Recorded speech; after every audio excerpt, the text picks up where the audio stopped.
Welcome back. I received so many great questions when I asked for sleep SOS questions for last week's episode that I decided to go ahead and do two SOS episodes this time around. This week, I'm answering Jenna's question about her 8-year-old daughter who needs a parent in the room when she falls asleep at bedtime. If you are interested in submitting a question for a future SOS episode, be sure to follow me on Instagram. My handle is at Sleep and Wellness Coach. Hi, I'm Allison Edgety, a pediatric sleep and wellness coach and a mom of two. I love to help parents find solutions. This is How Long Till Bedtime.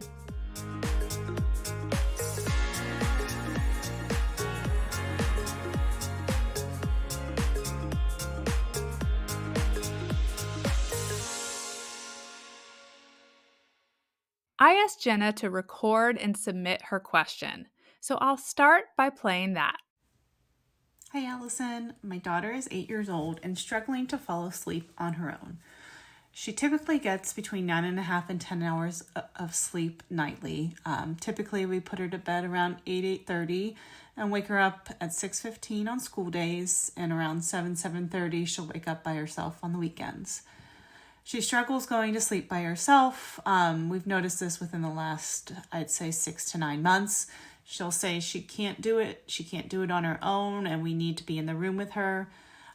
If we stay in her room and then try to sneak out once she falls asleep, the floor will creak or the door will make noise, and she'll wake up and then she'll say she wasn't asleep at all. She was just closing her eyes. Typically, if we are in the room, she'll fall asleep very quickly within 5 to 10 minutes. Over the last several months, we've tried to work on several different methods to get her to sleep on her own. But as soon as we say we're leaving the room or that she can do it on her own, she'll get extremely upset, get herself into hysterics, and it'll take up to, an hour, sometimes a little bit more than that, for her to finally fall asleep. We've noticed that it's worse. It was worse over the summer and sometimes on the weekends, that I have thought maybe it's because she's not as mentally tired as she is when she's in school. I think it's more of a mental exhaustion and not physical exhaustion because she's in a lot of activities. So looking for some tips and tricks on how we can help her gain some independence and confidence that she is able to go to sleep on her own and doesn't need us all the time and to stay in her room until she is asleep. Looking forward to hearing what you have to say. Thank you. Jenna, I was immediately drawn to this question because I am hearing from more and more parents of children who are 7 years and older who are struggling with sleep. And during our last survey, many parents said that they had interest in hearing more about sleep for what they would classify as, quote, older kids. So thank you for submitting this great question. First of all, I want to assure you that you are not alone. There are a lot of parents who have elementary age children who are struggling to fall asleep on their own at bedtime and who have negative feelings about sleep similar to your daughter. But I want to assure you and those other parents that it's never too late to teach or reteach our children how to confidently sleep independently. Let's start with how much sleep I like to see 8-year-olds getting. I like to see 8-year-olds getting 10 and a half to 12 hours of sleep each night. Can they get by with less? Yes. I think the vast majority of 8-year-olds out there are probably getting by with less than their optimal amount of sleep. But I also think that there are many, many 8-year-olds who could benefit and be more of their best little selves if they were getting more sleep. As a point of reference, my 9-year-old daughter is her best little self with about 11 to 11 and a half hours of night sleep. Because of all my girls' sporting activities, we certainly have nights where that isn't possible because she also has to get up for school. So there are nights where she is definitely trending closer to that 10 and a half hour mark. And let me tell you that I see the difference, particularly when we have multiple nights where she's up later and getting less than her optimal amount of sleep. The reason I wanted to start there is because I also think it's important for parents to understand that being overtired can really fuel anxiety. I see this every day with many of the young children that I work with. I see it with my own children, and I experience it myself. If you or your child are prone to anxiety, being overtired is like fuel on that anxiety filled fire.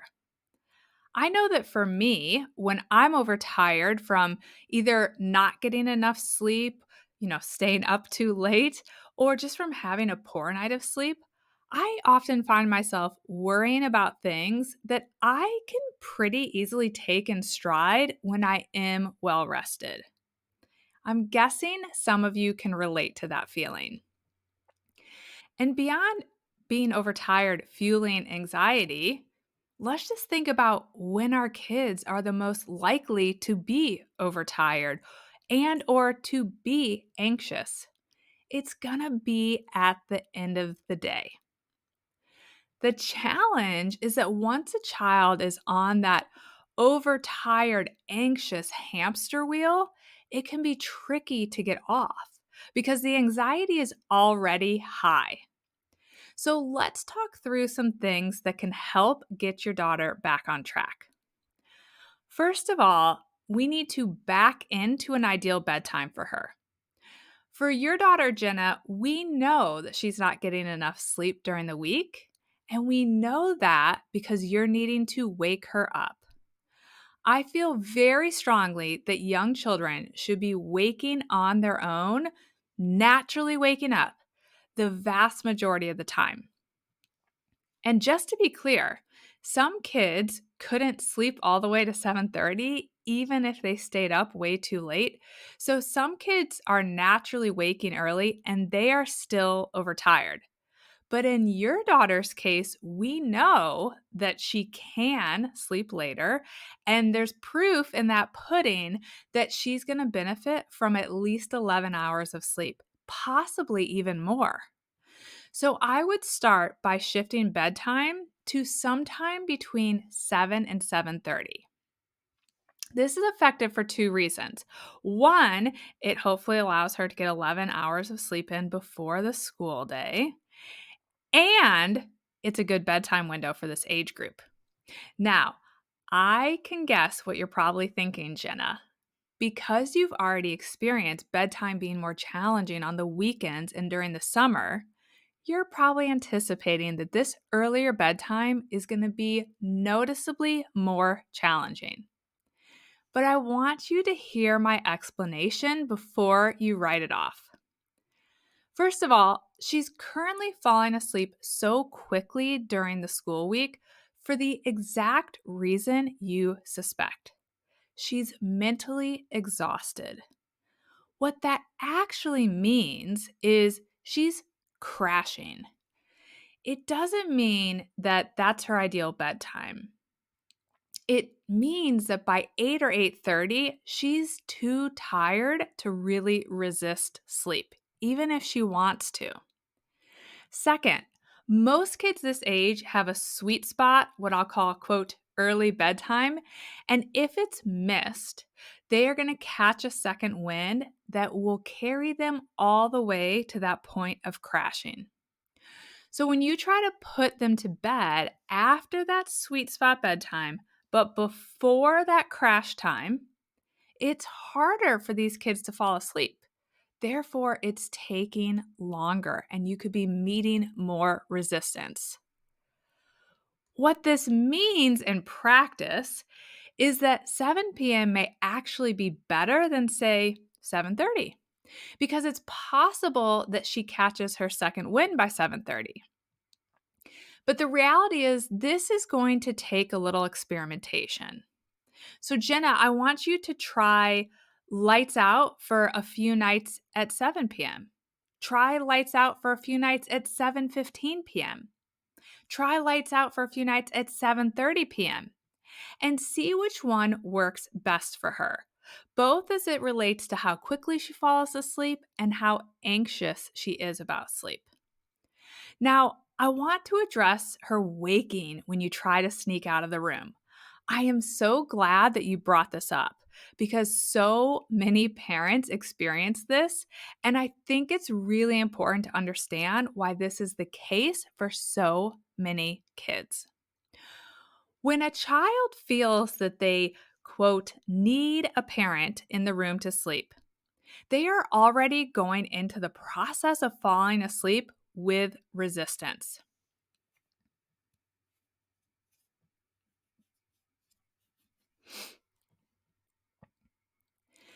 They know that once they fall asleep, the parent is going to leave the room. That means that they don't actually want to fall asleep because, of course, they are trying to keep the parent in the room as long as possible. When they are in that space of resisting sleep, it can actually prevent their body from falling into a high quality sleep. So, for your daughter, I suspect that she's so tired that she starts to fall asleep, but her brain is still in this high alert state, which means any little noise will pull her out of that sleep. I think a lot of parents, particularly moms, can relate to this sensation. When you have a new baby, for example, you may suddenly feel like you're not sleeping nearly as soundly as you used to because you're always on alert waiting for the baby to wake you. And what happens is they don't need to do much to pull you right out of sleep. I think your daughter is falling asleep in that high alert state rather than a calm, bring on the sleep state. This is why it's important to have a plan to get you out of the room. Then she won't be clinging on to that idea of you being in the room and her needing to stay awake to keep you there. That is ultimately going to allow her to fall into a higher quality sleep, which is beneficial for all the reasons you can imagine. In addition to shifting her bedtime earlier, be sure that she has a calm hour leading up to bedtime and a consistent bedtime routine that prepares her body for sleep. I know that it can be tempting to focus on wearing her out on the weekends and during those summer months, but keep that hour leading up to bedtime calm and screen free. We don't want to do anything that could rev her body up or turn it back on and make it harder for her to fall asleep. A good rule of thumb during a reset like this is that once you sit down to dinner, there should be no more screens, no more running, no more jumping, no more tickle sessions, no more playing outside. If you have time between dinner and starting the bedtime routine, which you may not with the earlier bedtime, I want you to think about playing a low key game like Uno or any other card or board game that she likes that doesn't involve jumping around. Once bedtime has improved, you can experiment with not being so structured in the evening, and then you're going to start to learn exactly what actually makes it challenging for her to fall asleep. But during the reset, we want to do everything we can to set her up for a smooth bedtime. This is going to help build her confidence. Then, let's move forward to the bedtime routine. You want that bedtime routine to take no more than 30 minutes and you want to keep it simple. For example, take a shower, put on your PJs, brush your teeth, read for 15 minutes, and lights out.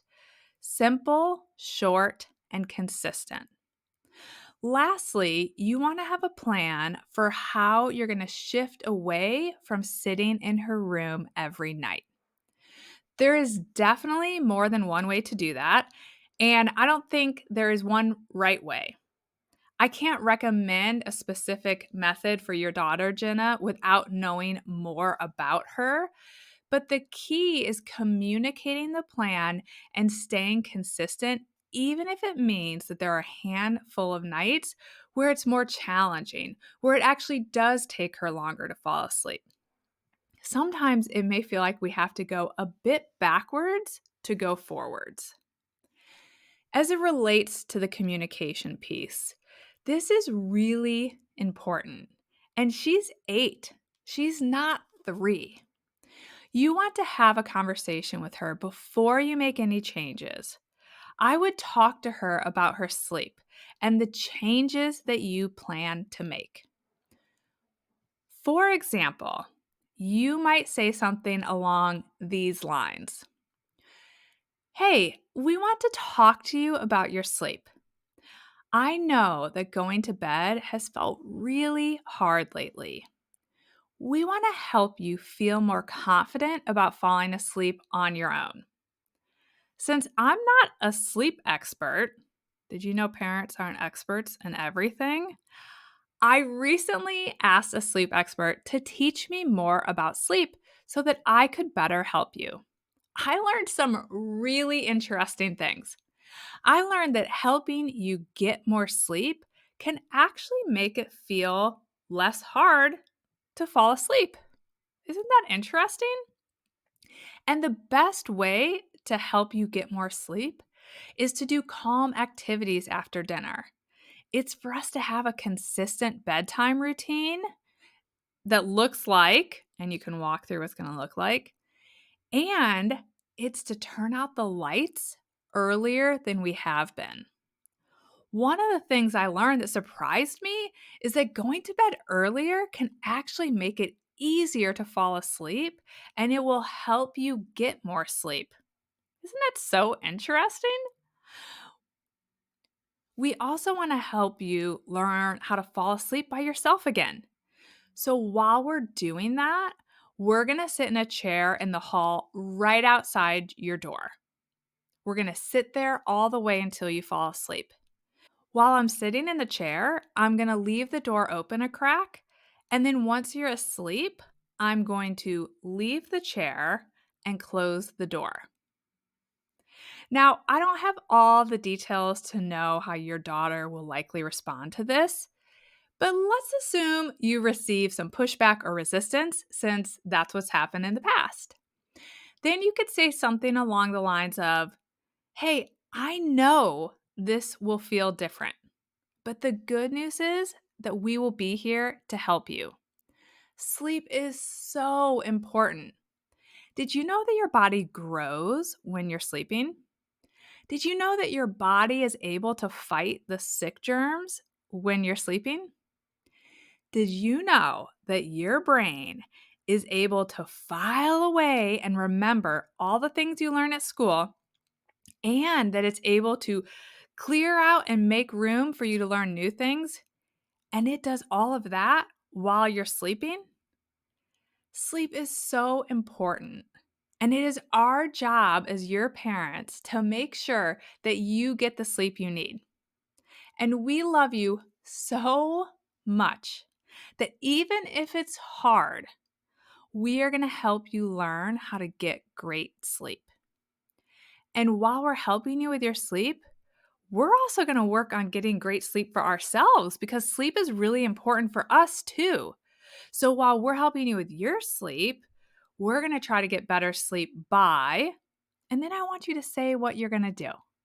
Is it, we're going to try to get better sleep for ourselves by going to bed earlier, by reading before bed instead of watching a show or looking at our phone?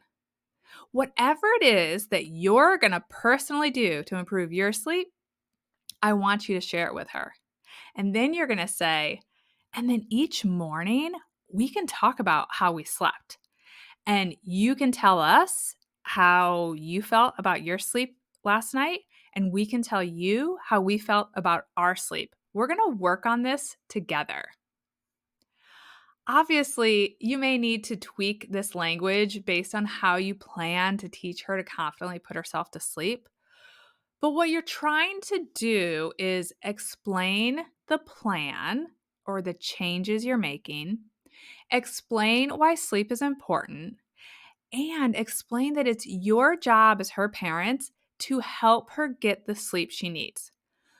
I want her to know that this comes from a place of love, even if it's not easy. Even if she doesn't want to do it, even if she resists you, it's still coming from a place of love because you know this is good for her. And I want you to make it a team sport by working on optimizing your own sleep at the same time. You're doing this together. This isn't just about her not getting great sleep. You all need to get great sleep. And I want you to do this from a calm place of confidence. And I want you to avoid getting into negotiations with her. If she goes into the hysterics that you've experienced in the past, stay calm and stick to a simple line. We know this will feel different, but the good news is that we will be here to help you. Jenna, thank you so much for submitting this sleep SOS question. I hope these tips help you rebuild your daughter's confidence around sleep and help other parents in a similar situation. Helping our kids feel more confident about their ability to sleep well independently can be the gift that keeps on giving. Because the reality is, we all need to sleep every single night, and sleep can be a bit of a head game. So, we want to help kids navigate that. And if you're a parent listening to this episode and you would like to chat through a specific strategy to help your elementary age child fall asleep with confidence, and you'd like to talk through some specific language that you can use with them, we can always connect for a 30 or 60-minute consultation call. You can sign up for one of those sleep tweak consultation calls on the Work With Me page at www.sleepandwellnesscoach.com. I hope you all come back next week to hear a great episode I recorded with a preschool teacher. She's going to share all the things she wished parents knew when they're sending their kids to preschool. Bye for now. Thank you for listening to How Long Till Bedtime. To learn how we can work together to improve your child's sleep, please visit sleepandwellnesscoach.com.